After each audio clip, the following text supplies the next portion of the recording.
Deja vu, anyone? The first thing that came to my mind when I thought that it was going to be my birthday this year was, oh shit, I'm going to be 30. I felt all the feels you could possibly feel when you have viral infection, and I felt them together. I was little when I saw 30-year-olds. I thought, man, these guys have their ish together. And every single time I heard of anybody becoming 30, it was always like adulthood, like ho gaya bas, ab kuch nahi kar sakte, okay? And then now I'm 30. I don't feel any of those things that I thought those people are. I mean, I don't think I've achieved a lot as a person that's about to be 30. Oh my god, I can't even call myself a 30-year-old. As somebody that's about to be 30, I don't really think that I've achieved so much, but at the same time, I'm like, I thought if I make this video, maybe, just maybe, you guys also feel the same way and we can have a conversation about turning 30, because god damn, I'm scared. There's a very negative connotation with being 30. I don't know if it's there for men because I'm not a dude, so I've not been through that situation.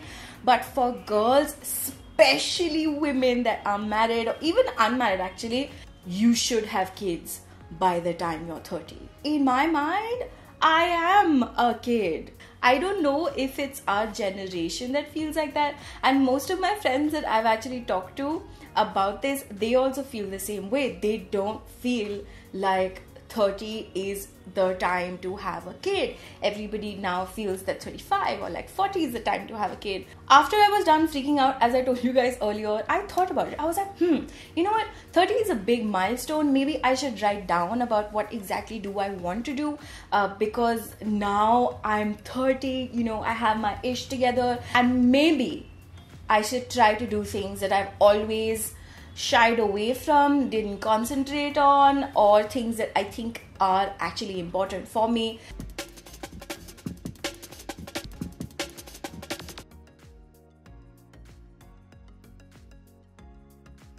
If you guys don't know, I've always been like this. I've always been like, yeah, woo, wee, you know.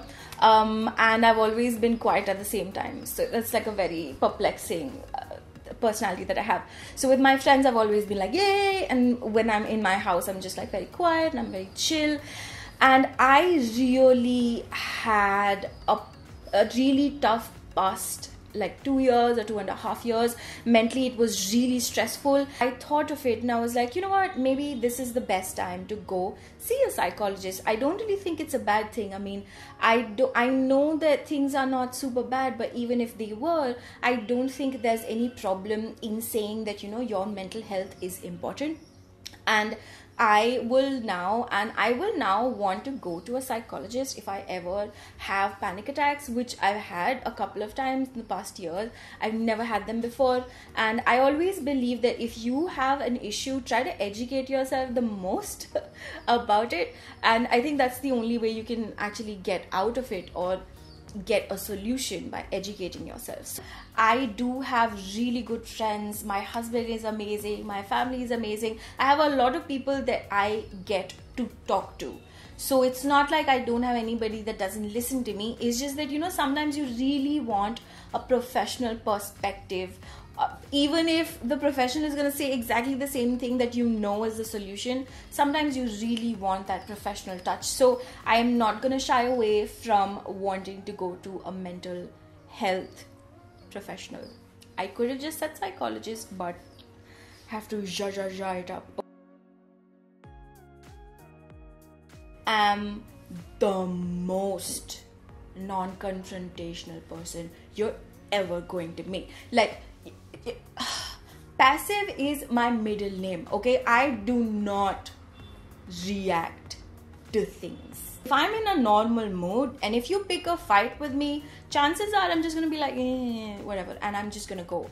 The only time I become confrontational or I actually ever have fights with anybody is when the people that I love are involved. If my husband is there, my sister is there, my mom, like, anybody from my family, if they're there and if you are messing around with people that I love, that's when the Aries inside of me comes out, you know what I mean? And apart from that, I'm just not confrontational. I've been through a lot of situations where I didn't say anything at that time and I just like, or whatever, just like, passively just like, whatever. And then if it was a fallout with somebody, or let's say if it's on the street and I come back, I just kept on thinking of it, that, like, that was really stupid of me. Like, I should have said something. And that just made me kind of like resent my own personality. Like, I started to really dislike that aspect about me, that, I was just like such a pushover. And then I start feeling guilty, and then I'm like, oh, I should have done this and I should have done that. So I really want to stop doing that.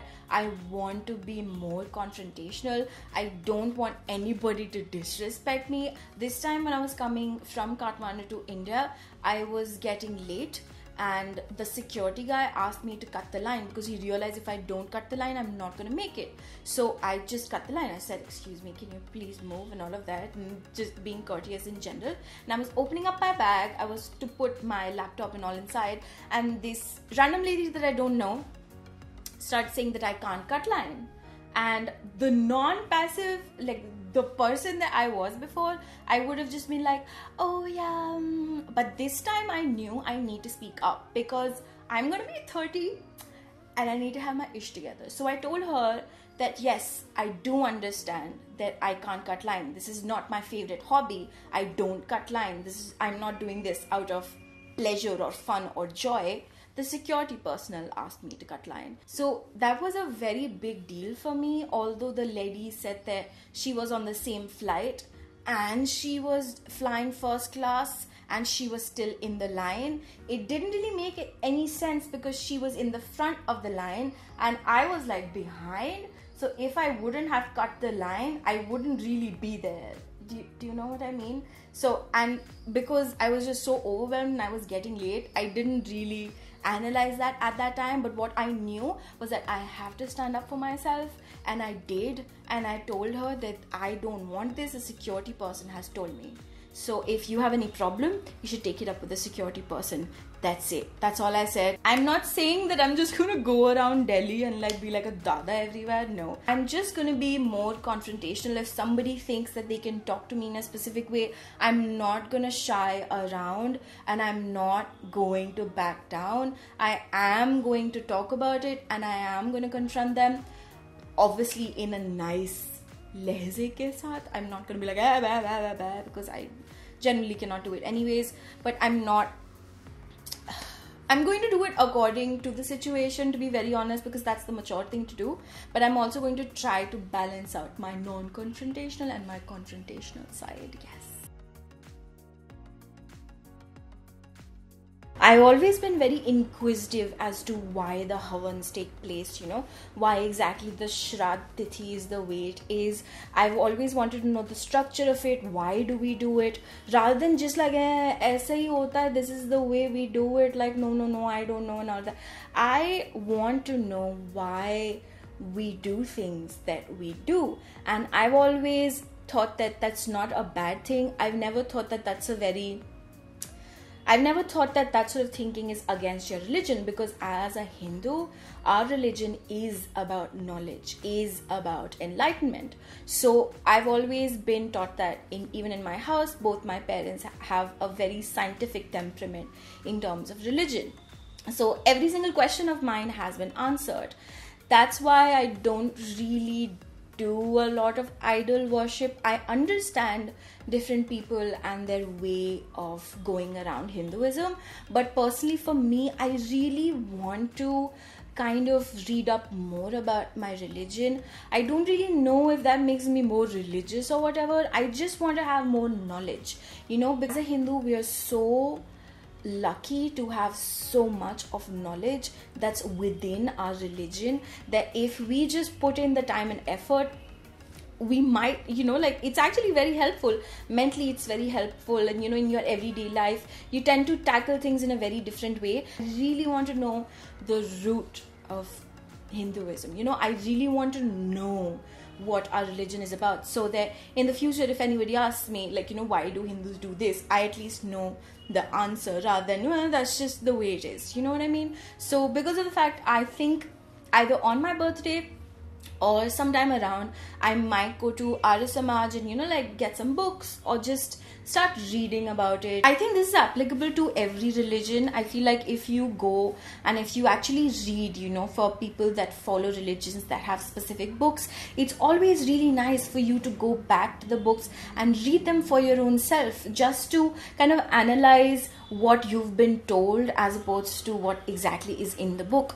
Because religion, all religions at the end of the day give you a sense of peace and give you a sense of fulfillment. So you could be of any religion, but you need to be in the religion for your own self, you know. You shouldn't really do that for other people.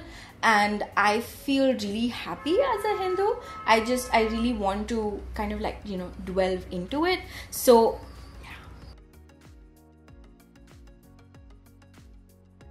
now that I'm 30, I really want to do things that interest me. I don't want to push them aside.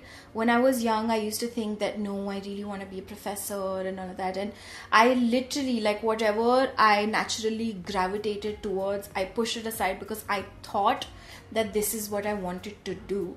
But that's not how it is. Sometimes what you want and what you need are like two different things, and that was the thing with me. I thought I wanted to be a professor, and here we are. So I've been singing since I was in the 3rd grade.